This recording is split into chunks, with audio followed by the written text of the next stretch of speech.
Olá pessoal, tudo bem? Sejam todos bem-vindos à nossa aula 3, tá? A gente vai dar nosso curso de Seis Sigma, do curso de Lean Six Sigma, né? Nós vamos ver agora as análises estatísticas, alguns termos estatísticos, alguns conhecimentos estatísticos para que a gente se habitue dentro da metodologia Seis Sigma, tá bom? Vamos lá.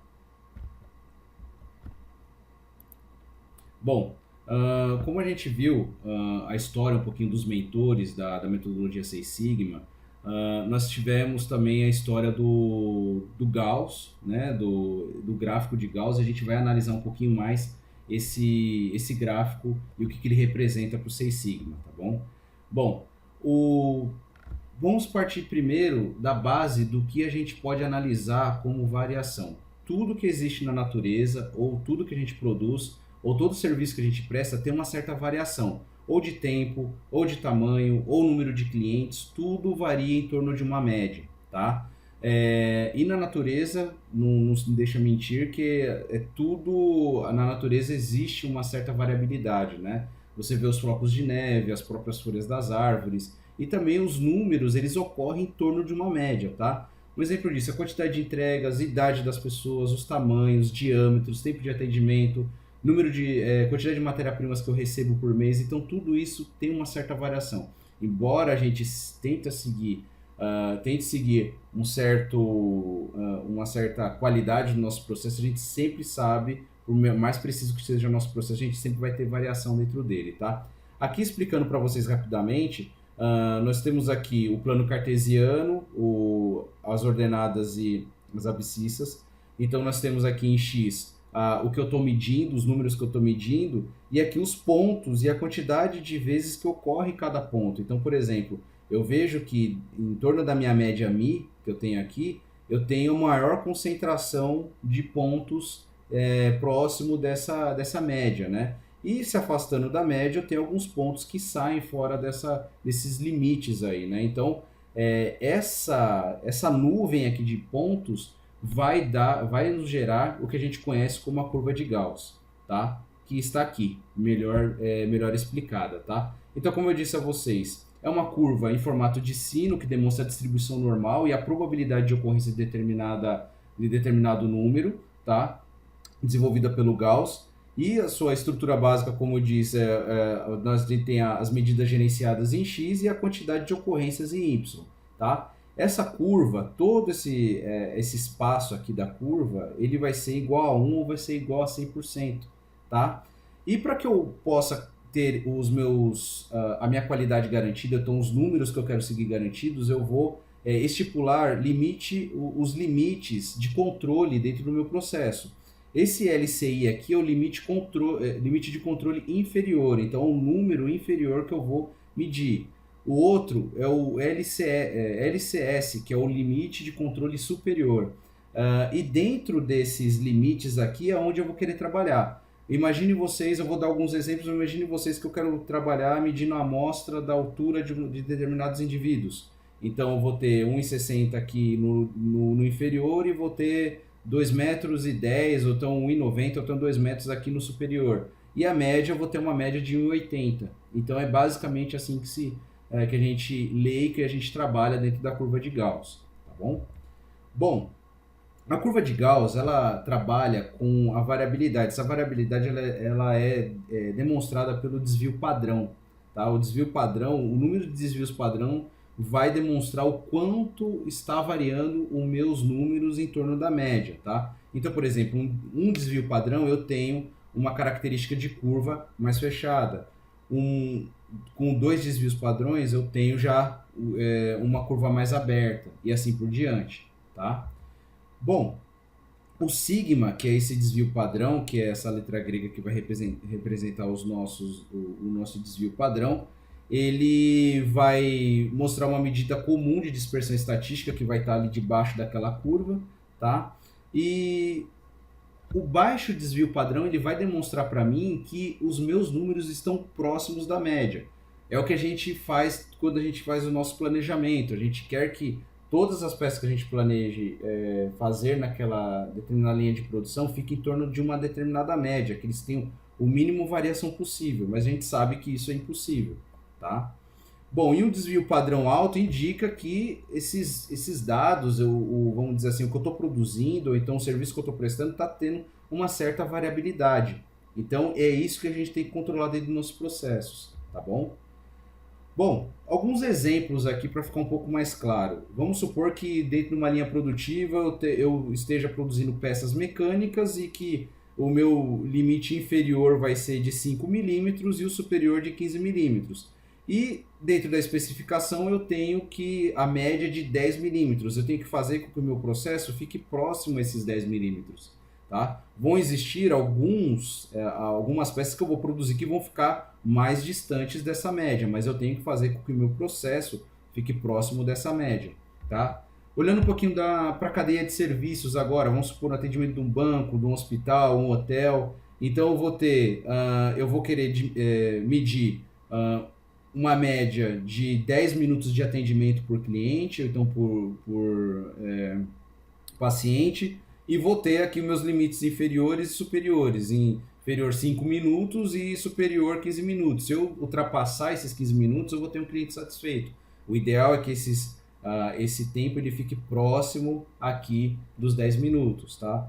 Um outro exemplo aqui também, entregas realizadas no tempo. Então, por exemplo, se eu tenho a maioria das minhas entregas tem que ser em 2 horas. Se eu tenho entregas feitas próximas de 3 horas, eu vou ter alguns clientes reclamando das minhas entregas, tá? E assim por diante.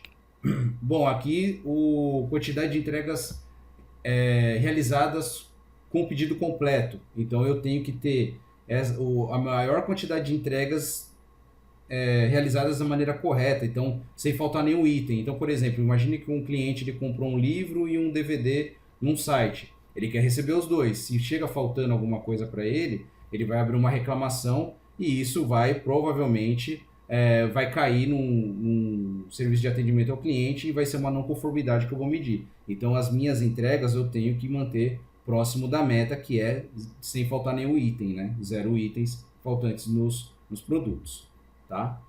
Bom, aqui, estatisticamente falando, nós temos padronizados que todos, no total de 1 sigma para mais ou para menos, a variação, o desvio padrão para mais ou para menos, eu tenho um total de ocorrências de 68,26% das ocorrências vão estar aqui nessas faixas do desvio padrão, de um desvio padrão para mais e outro para menos, tá? Em 2 desvios eu vou ter já 95,46% de toda a minha população. E 3 sigmas, que é o famoso 6 sigma, né, eu vou ter 99,73% das minhas ocorrências, tá? E o que ficar fora aqui são esses 0,13%. Então, assim que está distribuída a curva de Gauss de acordo com as regras estatísticas, tá bom? Bom, comparação de rendimento dentro do 6 Sigma. Por que o 6 Sigma é importante, né? A gente questiona muito, a gente chega às vezes nas fábricas, às vezes para fazer consultoria, a gente conversa com muitos gerentes, vai em palestras e congressos, o pessoal fala que 99% de aproveitamento de rendimento é muito bom. Mas será que é mesmo? É uma coisa que a gente vai dialogar um pouquinho aqui. E é o que a gente tem que questionar. Será que 99% é bom para determinadas operações, determinados processos? Nem sempre é tão bom, tá? E é o que a gente vai ver aqui, ó. 2 horas e meia sem internet durante o mês. Então você tem um mês todo e só fica 2 horas e meia sem internet durante o mês. Será que isso é bom ou ruim? Que é o 99%, tá? Aqui está representados os 99%, tá? Outro dado aqui, 7 e-mails não recebidos de negociações comerciais que você faz. Então, por algum motivo, esse e-mail se perde, então não chega na sua máquina. Então, 99%, tá? 15 toneladas de matéria-prima extraviadas por semana. Também é representado por esses 99%. Será que isso é bom ou ruim? Então, tá começando a ficar meio ruim, né? Então, já não é tão bom assim esses 99%. 25 erros de programação na produção. Então, você vai ter hora extra, você vai ter desgaste de máquina, você vai ter matéria-prima desperdiçada. Então, por esses erros de programação de produção, tá? Um outro dado aqui, 12 acidentes aéreos no total de 1.200 decolagens. Então você vê que já não é tão bom assim esses 99%. Esses 12 aqui já é É um dado expressivo. Você vê que cada acidente aéreo que a gente tem, ou aéreo, ou então ferroviário, você vê que a repercussão que dá isso. Então, não pode ser admissível que 99% seja admissível, seja bom, tá? Bom, o número de sigmas que a gente tem hoje de eficiência também em outras indústrias, numa produção normal, metalúrgica de médio ou grande porte, aí uma prestadora de serviço, considera 3 sigmas, o que dá 93,319% de eficiência, menor que 99%, é o que a gente vê por aí. Na indústria automobilística, eles estão trabalhando com 4 sigmas, então já é 99,379% de eficiência. É o que a gente vê, esses recalls que ocorrem aí, às vezes na mídia, pedindo para levar o veículo, para fazer alguma revisão. Então a gente vê 4 sigmas é bom, já melhorou um pouquinho, tá? Mas não é o ideal ainda. E o desempenho do 6 sigma, ele vem para ser comparado com outras metodologias e melhorar muito a qualidade, tá? Então a visão clássica da qualidade vai trabalhar com 3,8 sigma, que é 99% de bom, que a gente estava discutindo ali agora. E isso, alguns dados que a gente levantou em alguns cursos e até outras bibliografias, fala que 20 mil artigos, itens de correio são perdidos por hora. Então, assim, 20 mil itens são extraviados no correio por hora. Então, com 99%. 15 minutos de água potável, né? A cada dia. Então, é um volume expressivo também. 5 mil operações cirúrgicas incorretas por semana. Então, assim, você imagina que você vai fazer uma cirurgia e você está dentro dessa estatística aqui de alguma coisa que saiu errada nessa cirurgia. 200 mil receitas médicas erradas por ano. Então é um volume muito expressivo. Porém, se a gente for trabalhar dentro do 6 sigma, que dá esse percentual muito expressivo aqui de 99,99966 de bom, nós teremos somente 7 artigos de correio extraviados por hora, somente 7, em comparação com aquele outro número expressivo que a gente viu, somente 1 minuto e não 15 de água potável, 1,7, chega nem duas operações cirúrgicas incorretas por semana. E somente 68 receitas médicas erradas por ano. Então, o 6 sigma ele trabalha com 3,4% de inconformidades por milhão. A cada 1 milhão que eu produzo, que eu atendo, somente 3,4% é não conformidade. E isso que demonstra o rendimento do 6 sigma. Para resumir, nós temos um padrão atual de capabilidade de 3 sigmas hoje na indústria, comumente falando, quando a gente tem a qualidade. E o que é essa capabilidade? Capabilidade é a capacidade do meu processo estar dentro da minha